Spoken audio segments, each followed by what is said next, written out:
Good evening, everyone.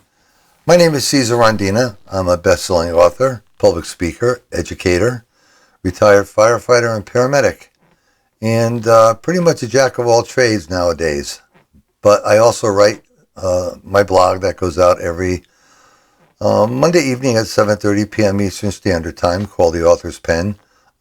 Most of you who follow it know that, and welcome to those who may be newcomers. Every once in a while, I like to, when time allows that is, get a little video blog post in like this because it kind of helps to make things personal. And what better time of the year than the holiday season to be personal with people? So before I begin, I want to wish everyone a Merry Christmas, a Happy New Year, and a Happy Hanukkah. But I do want to touch base on briefly on a couple of different topics tonight, because we're going into a new year, and especially this year there's been a lot of changes and so much controversy. But let's talk about the holidays first. It's the time of the year when really we want to put our differences aside. You know, all friends have arguments, all family members have disagreements, and it's just part of life. It is what it is. It happens in my family, it happens in everyone's family. But you know, this is the time of year that I know with my friends and my family, although we may have had differences throughout the course of the year, I try to push everyone to say, look, let's just put all of that aside and let's get over it. It's not things that you want to haunt you for the rest of your life, because the holiday season is the time for people to share. If you exchange gifts, share your love and your emotions for one another, especially with your partner and whoever else might be significant in your life, your co-workers, etc. So, you know, I ask everybody to really make a conscious effort this year to really try and enjoy the holiday seasons and just put all those differences aside, because in the big picture of things, they're really insignificant. They're really not that important, because life itself is so short. We see it every day on the news, people who have passed away young, police officers, firefighters who die in the line of duty, our military personnel, maybe friends and even family. So that saying that tomorrow is guaranteed to no one is very, very true. So why let our differences haunt us to that degree? So try and make a conscious effort this year. Enjoy your holiday season. There's a lot of people that don't have the opportunity to do that. Our military service people serving overseas, our first responders, doctors, nurses. These are all people that have to work the holidays. People that are in a hospital that are ill. They don't have that luxury that maybe you and I have to spend with their loved ones. So cherish that moment, and never let that feeling leave your heart. And take that with you throughout the whole year, not just during a holiday season. So with that being said, let's move on. So it's been a crazy year. It's been an election year. There's been a lot of controversy, a lot of things going on. But I think the people voted, regardless of who you voted for. I think the people's will was made perfectly clear on election day as not necessarily who they want to be president, but I think it more or less represented the fact that the majority of people feel that there needs to be some major change. I mean, look, let's be honest. We all watch the news. We don't know how much of it is fake. We don't know how much of it is real. But, you know, when you see certain things that back up what you hear on the news, you know are real. Things such as the number of federal employees that are still working from home 4 years later after the pandemic has been over. And all the wasteful spending of these buildings just being empty when these people could be in there working the way they should be. Not everybody has the luxury of working from home. And there are certain jobs that are geared up for remote working, where people can work from home. But there's other jobs where you really need to be in the office. You really need to be in touch with the people. And that doesn't happen. I know many, many times I've had a call for customer service issues or whatnot, And I know I'm talking to someone who's working from home because you hear the dog barking in the back. You hear the kids crying or playing or laughing, whatever the case may be. And you know that particular person is not really focused on your needs. And that's very, very important, especially at the level of the federal government. Okay? This leads to millions of dollars that's wasted every year, if not more, in these empty buildings just sitting there.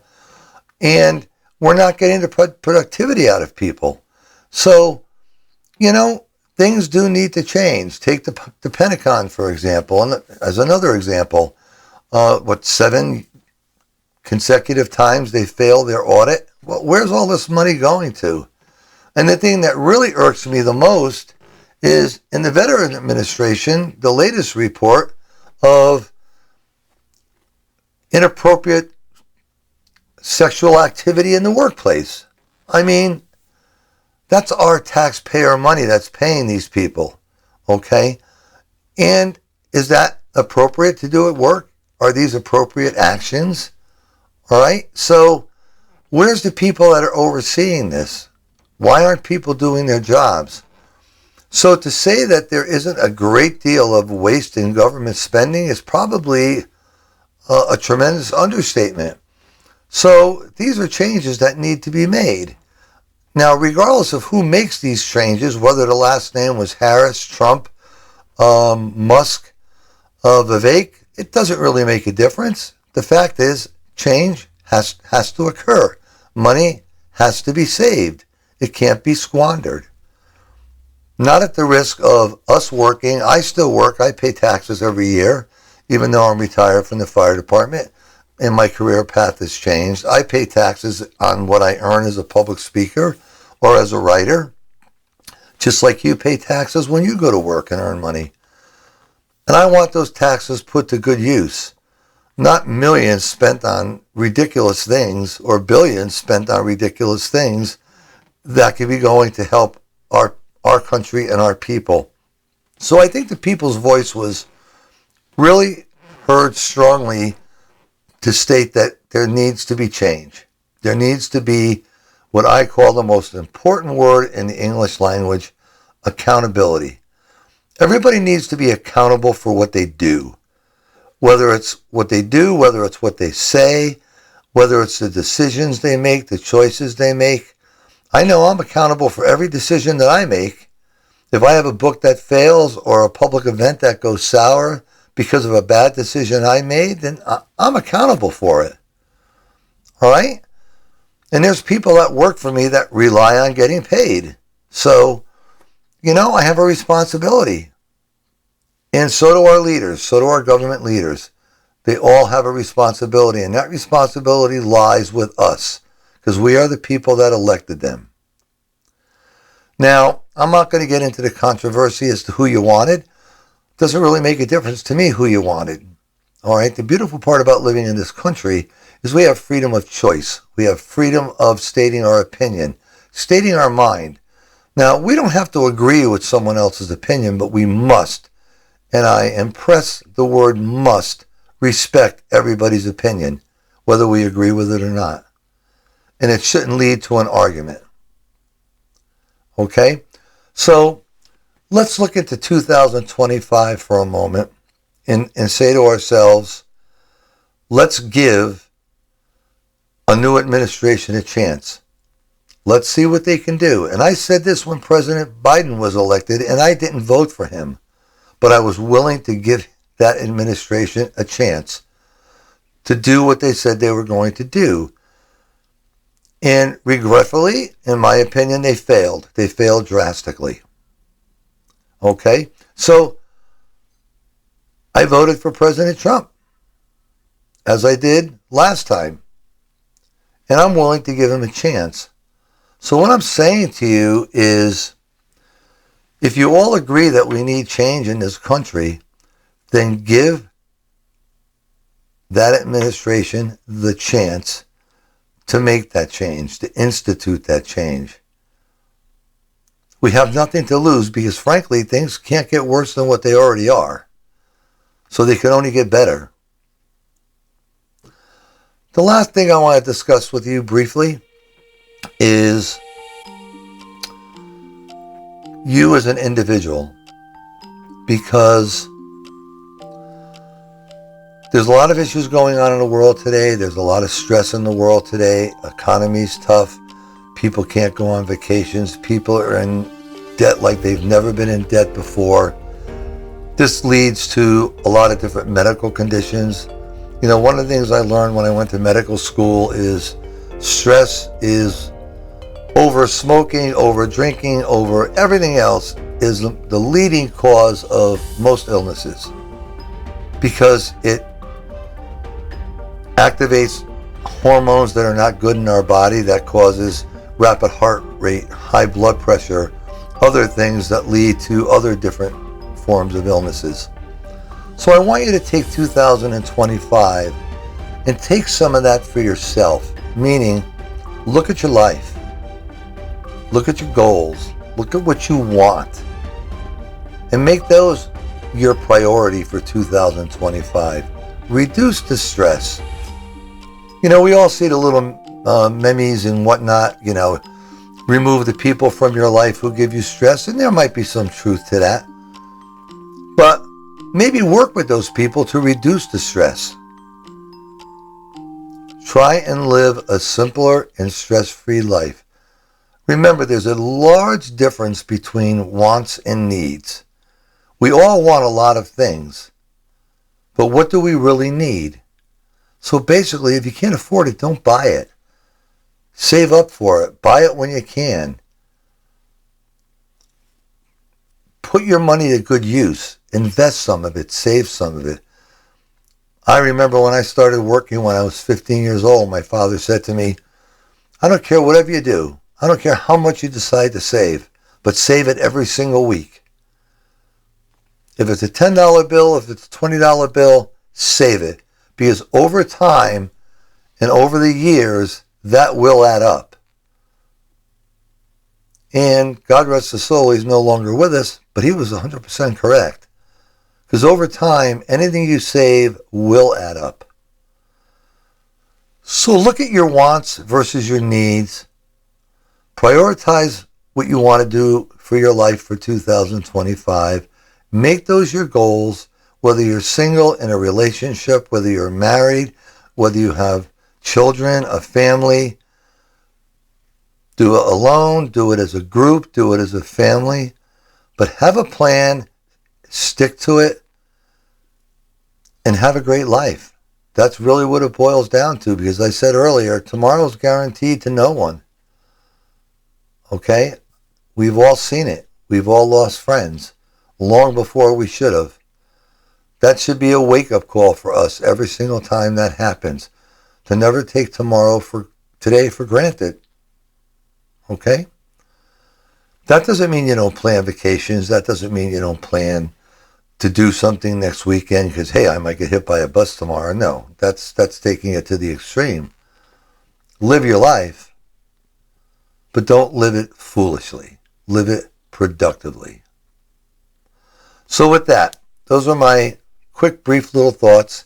And once again, we do take guest blog posts, and my email's on the bottom. Anybody who would like to submit a written blog post for review, it has to be in Word format, and feel free to email it to me. I'll review it and be more than happy to publish it as one of my weekly blog posts. Again, as I stated, 95% of the topics I talk about in my weekly blog posts are requests from my subscribers or my readers, or people I talk to on a daily basis. So feel free to submit them. I love to see them. I love to post them for you. And also, please, I would certainly appreciate it if you subscribe to my blog. We do not, and I impress, we do not send you junk emails. We do not sell your email address to anybody. You'll get one email a week on a Monday evening at 7:30 saying, hey, blog post has been posted. Here's the link. That's it. Period. End of story. It just helps you not to forget to, come to the site and check it out. Okay? So I would really appreciate it. We always look to increase our subscribers. I like the interaction. And please, if you have any requests, send your topic requests to my email and I'll be more than happy to talk about them. One thing about me is I am not afraid to talk about anything, and I research things very, very intensely to make sure what I report or write on is true and accurate. And I also state the references. This way here, you could delve deeper into something if you want to learn more about it. So with that, once again, have a Merry Christmas, a Happy New Year, and a Happy Hanukkah. Thank you so much.